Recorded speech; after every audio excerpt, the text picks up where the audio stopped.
yagula helicopter ez'emivumba ye tiimu yagenda Belarasa naye akuba kati n'akuba wa munju ne bwaba Lubaale bannange ate Lubaale akuttirawo Lubaale yakutta singa yabatta dda n'okuba ekkanisa kati nga bano abaana abange ekkanisa yange bagitya naye ajja kujjayo ow'amaanyi amutuuzeewo ate ekkanisa yange bagiyingiramu buba katuliki singa bagikuba tabalekaawo Lubaale omuzanyirako ndikwata mulala akanyoomonyomo wonjoomera asula munju kanyoomonyomo nze ndikutta ndikwata mulala golooza singa bikyaliwo ebyekisamize bikwata omusajja bikwata omusajja anti tatta Museveni does not believe in political assassinations Besigye n'amubattula ayonoona ki abadde musajja we yes because they are using one thing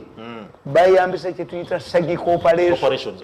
Surgical operation means nti okuba omukulembeze ye n'avaawo you reduce everything to Museveni buli kimu kyonna nekifuuka penaseya kakati semwogerera amukubye Besigye amukubye bati yenfunza bamukubye mbabaza zaamukubye kakati ate waliwo kati nazzemu okuba obutambi njagala akawala ka UCC kaneereegemu nkameze ki enanasi mu makkati awo bate twagivaamu nkubuulidde obutambi nazzemu Bukuba nina ke nakubye ku lw'omukaaga nina ke ŋŋenda okukuba kati unless Museveni moves in and unite his family we are in big danger twabo bano bapasita abalyayo ssente ne bawumba amagandula agabakasaayo the best they would have done to this country is to know Museveni as a family enda kuba akatambi akalala amaloboozi bagamanyi somebody said no eyo MK project bwebanga ffenna gye tulina kufatanyayo abantu bajja kuyika mu kibuga akuganya intu akunyunyira landscape yonna muje biki byonna into kakuba for the good of the country bayika muddi nze nkubuulidde mukana akawala akayina empali kaneereegamu zijje kola bakube kawala gwe nkugamba ebintu bya Museveni byaliyambye abantu naye ne bw'obanga olina ekimotoka ky'amazzi nga pipa gy'oyiwamu ya kituli the people Museveni using undermining him systems nga was implementing Uhuru Kenyatta afeze emyaka 10 yes byakoze mu myaka 10 Museveni tabikoze mu myaka gy'akamako yafuna musajja we bamuyita Matiyanga n'amuteeka Museveni talina Matiyanga mu government ya Museveni is the weakest in his government. I've suffered for supporting him. Nti mama wange bwe bakuba olwa Museveni tamuwadde if my mother dies now Museveni taweereza bubaka waffe obugoba nemotoka tuzooja for what do you remember her in death naye you know nti he is willing naye is a hostage of family matters. Do we say that president is a hostage? Ayina apulizinga side bili. He must be decisive. Museveni must be decisive to save this country. That's why what Tichita spill over everywhere. Olutalo luno. Once a house cracks from the foundation, there is a bitter struggle of power originating from Museveni's family. Kakati as a result, bw'okuba ono nga nayadde atasobola muku atasobola musiba. Era kana katabo kalaba. You see for me, nenyumiriza mwenye myaka 10. Kawandiikibwa 20 Monday 25th November 2013. Nabagamba nti 7 years ago kati gibali gyali emeka. 7 years ago, while attending the United Nations conference in New York, I had lunch at Dr. Ruhakana Rugunda's residence in New York. While discussing Uganda's politics, I revealed to Rugunda that Amama Mbabas was fighting to remove Yoweri Museveni. Lugunda looked at me directly in the face and asked me if that could happen. I replied that it is already happening. All of the people I talked to in our different embassies abroad rejected my observation that Mbabas was fighting Museveni. However, this is not the first time to see what others don't see. Lugunda Namuganti Mbabas is fighting Museveni. Now can. I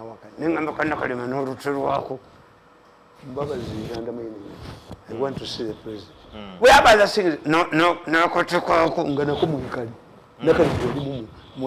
Mumbabazi team. Kali ku Museveni weka tuweka abantu bonna. Even nali okudde n'omulala omunene nadduka namo mu byambalo by'amagye.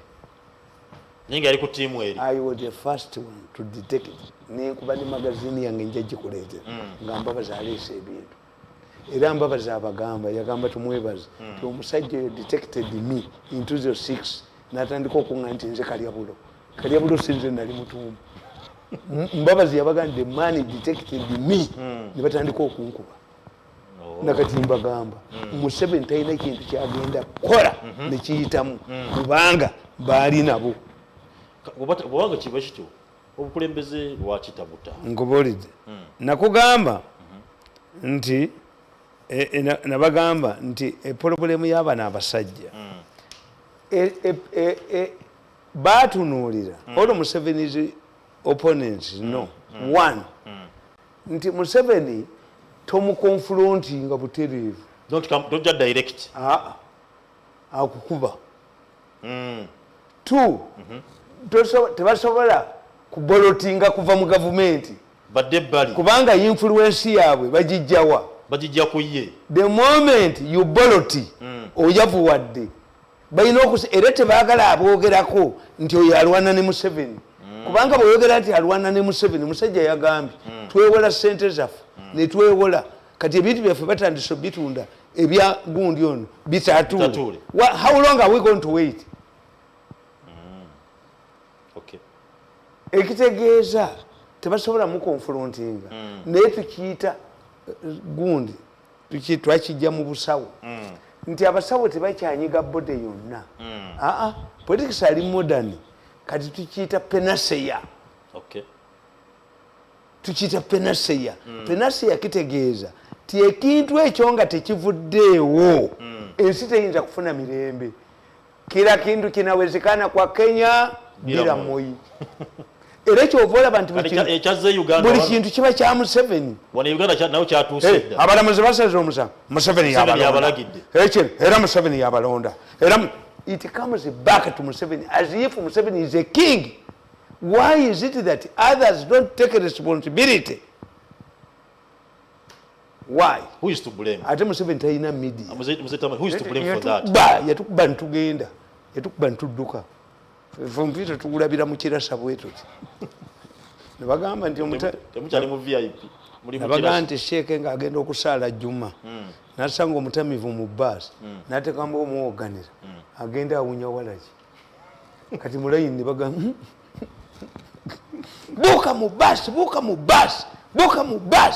The moment you detect a shouting drunkard in a bus, ajoga abantu akuba abantu n'abajoga n'abanye ku mitwe n'ajoga banaka bakadaga n'ajoga bani na disemback from the bus.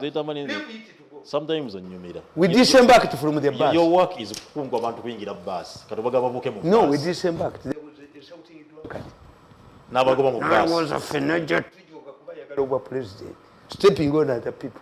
Steps ne bajoga no ne bajoga. Even those who have come back to work with you are bitter. A human being, said a human behavior. Mzee Tamale, that brings me to kusongeri mu ggwanga okusaki zifu strike. Abasomesa abade bakedima alofu government andika nga mukaaga alofu government batandika okwedima. Nakugamba abase ebikola nabo. Nakugamba abasomesa bakyagamba nti abakulembeze bakugamba nti abantu bonna balwanyisa Museveni. Bakola bwe bati. Nakugamba undermining Museveni's achievement kw'osookera. Ngagala okumukuba. Yes. What has he achieved? Era yenkuba gye bamukubamu gye bamutwala ate talina team. He doesn't have a team.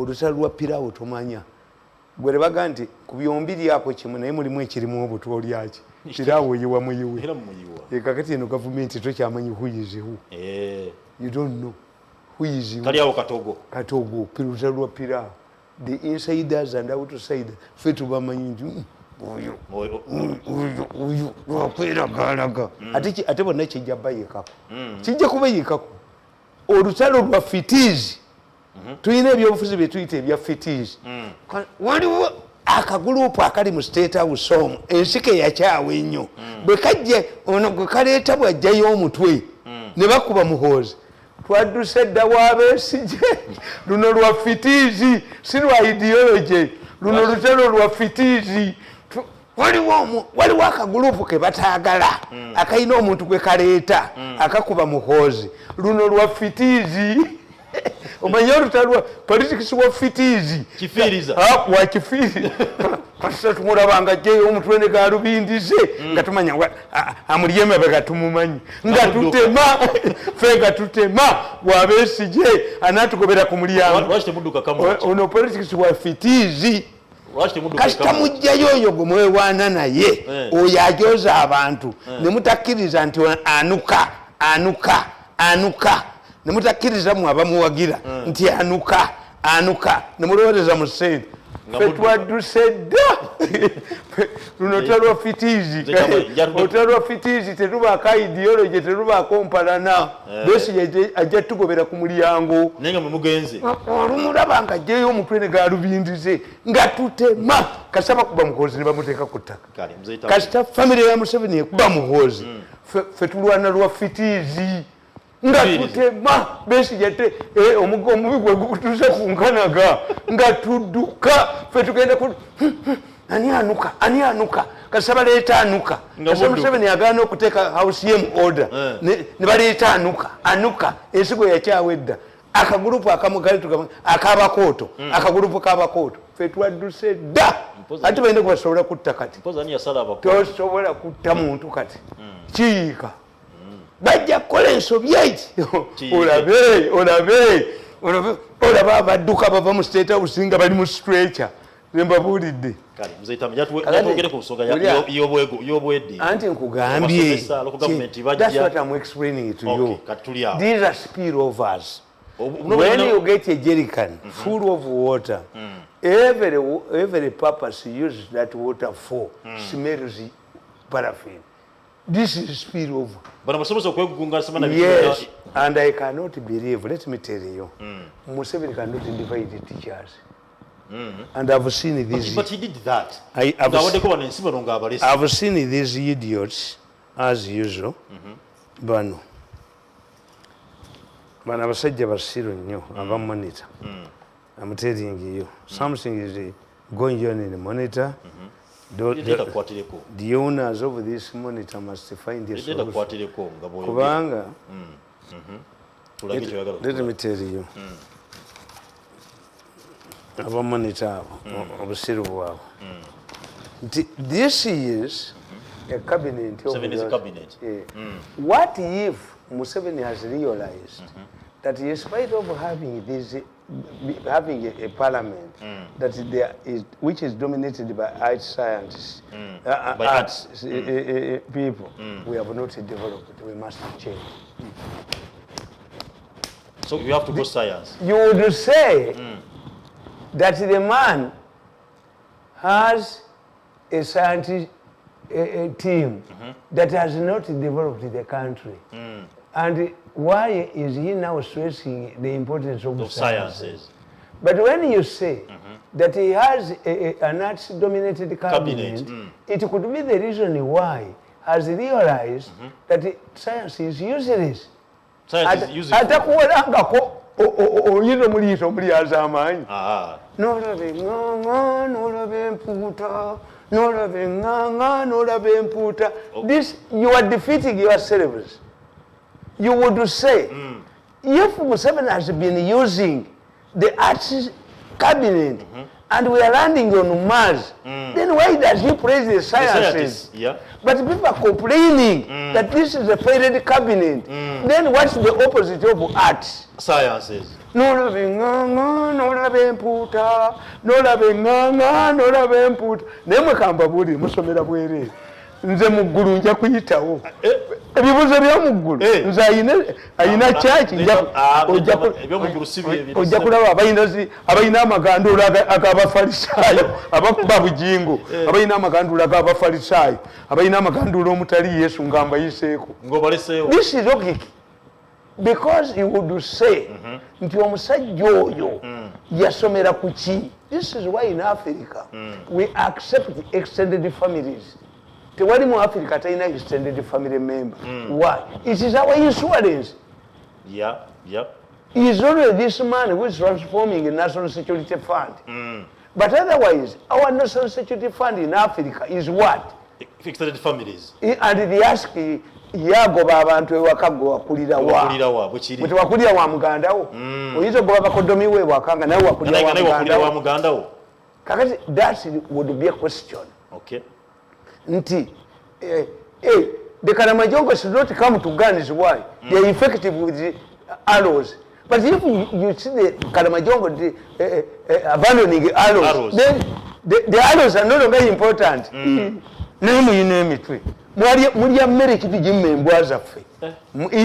Somebody with this argument. Me, I'm telling you, as a political scientist, okay. Museveni is not dividing the teachers.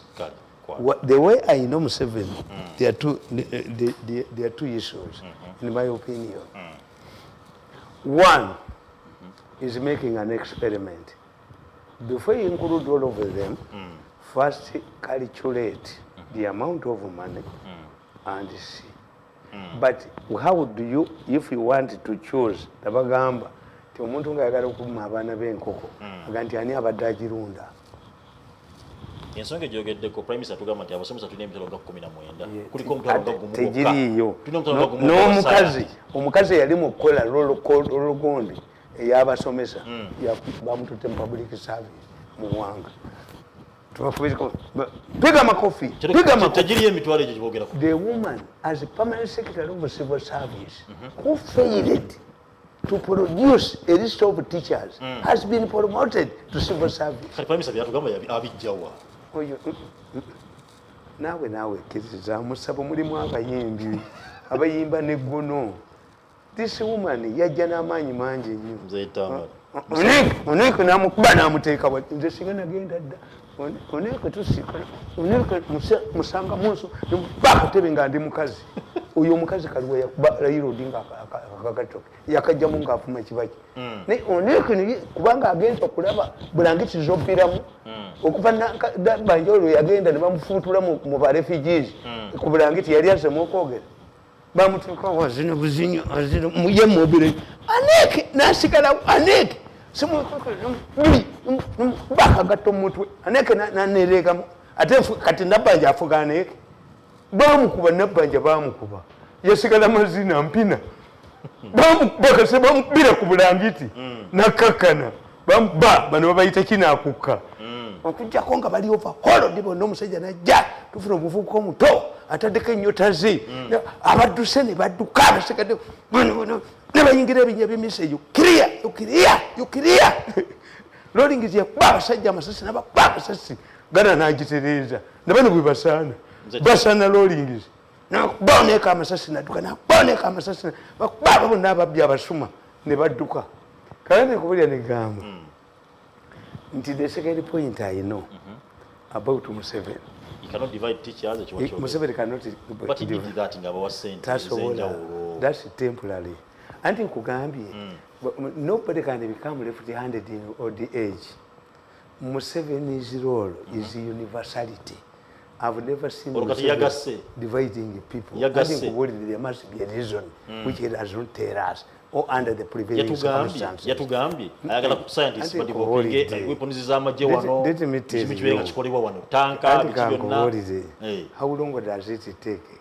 How do you get technology? Why don't you take these people to Russia and other countries?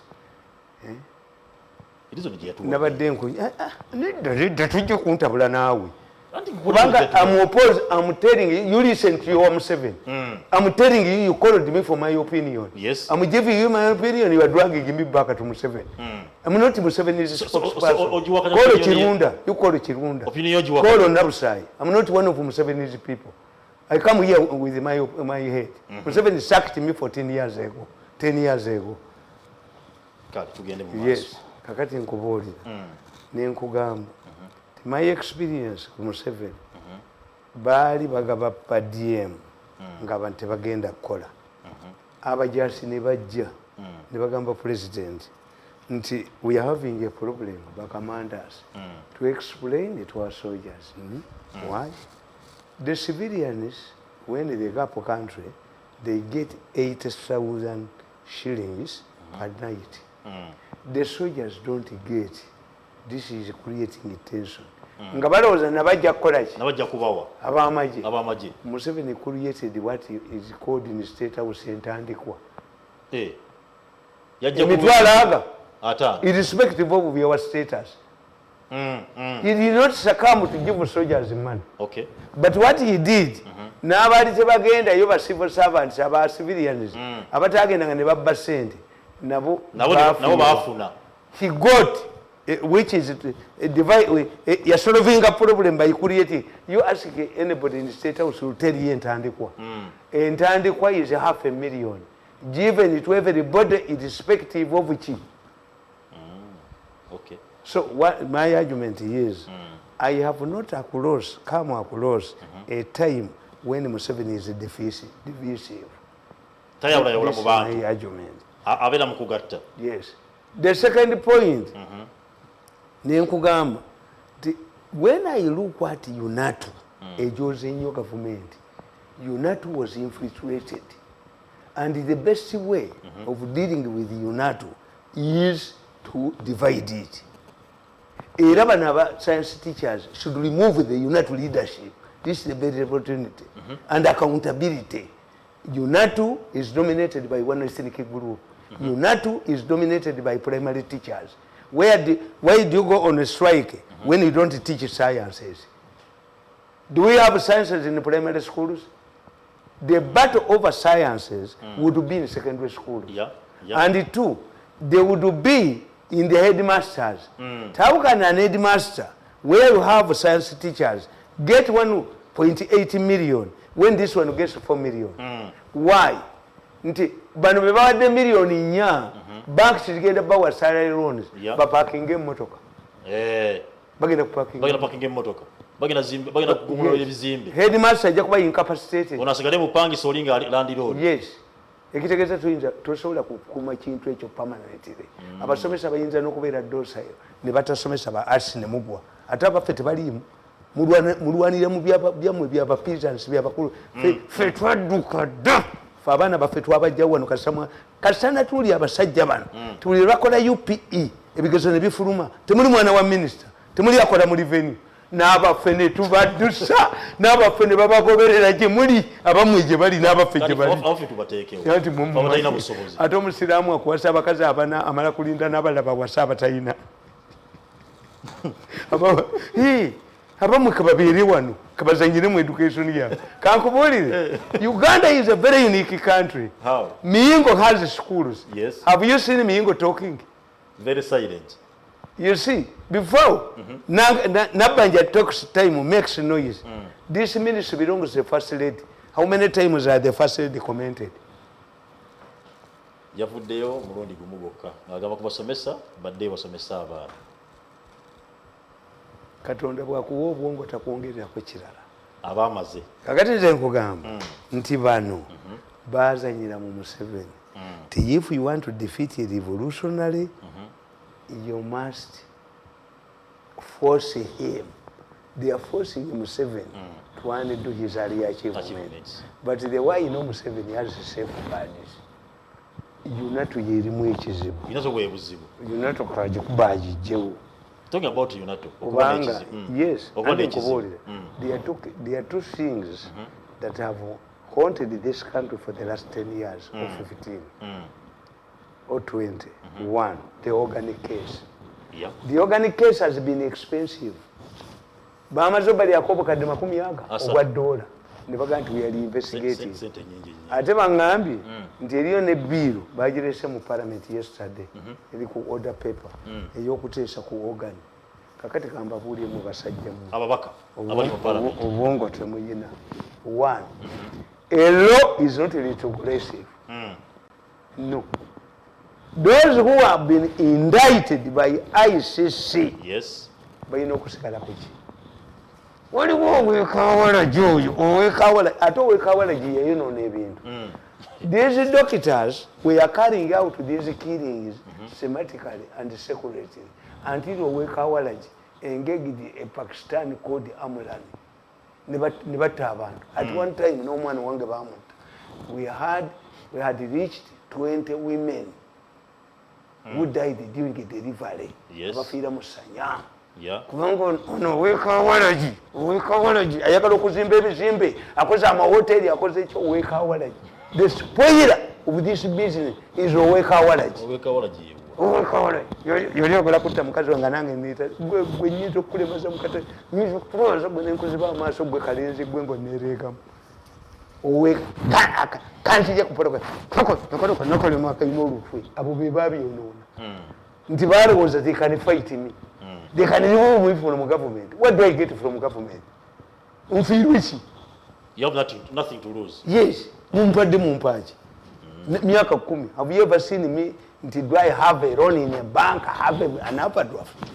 Kakati nkubulira ne gamba nti omusanga gwa organize gubonyabonyeza nnyo eggwanga lino 19 billion eza radio ne TV ez'abaana saalagawo. Where was UNATO? Ekigwa mu doketi yaabwe kibakwatirako ddala. The UNATO leaders come up to question why radios and TV. Museveni kept it quiet as usual. Bamutwala mu factory ya battery ne bawandikira nga nanyini saze 19 billion bazitwala. But before you go to UNATO, Ministry of Education yali and nkubulira where was UNATO? These were tools to help education. UNATO gets 1% ku sala y'omukozi. Let me tell you, if you increase million in uli musomesa, are you creating for teachers before UNATO accounts for 1% gyebadde ku basomesa? During ebya COVID, Museveni nalagira babawe 30% ebayambe. Manya 30 million. 17 million bwe bazijjayo bazibba. Omukazi ali kitali akulo niyo bakulo yebaka nakulo ayina omusajja naye lwaki Museveni tayamba akulo nadduka n'endakalema akulo side direct have written tools of destruction. They will be hunted down like Nazis. Buli ajoza abantu kabusengo kyamulaba bana bagenda bamunyizira obubina bw'abakazi bakubye ekira nabo bampulira ekifaananyi bakikubye bwe bati tebakubye mu gakazi gadduka bugenda bamunyiriza obubina bw'abakazi agakazi agabulwa abasajja bugenda bamunyiriza gadimba nga tebamulaze ate kankubulire okuba naye omwana oyo abonyebonye omanyi waliwo yamulagira okulya sente zawe okuganya eddola ogenda emmengo bamulaba agenda omusajja bamulaba agenda ayise troubled man. Omanya bamuli ekibamukoze bamukote n'ebyannyuma bwe bati era ng'ayina akaama kamuku nga alire mukazi we. Abasajja bakubye omwana ono abasajja bakubye abamuli bakubye aliko amuteera alina gateera kabaka mukubi kabaka asooka n'akuwunyisa nze kabaka nali naye ebbanga ddene nga bava Amerika batuleetera kabaka mugezi nnyo. Omwana ono empunya okuva wunya eddolo lwe yagendayo empunya gye bamuwunyisa era amalaze abamuli bamulaze ng'era ali ne muka omusajja byanyima era byanyima omuvuka bamuzingizizza bamuzingizizza baramufata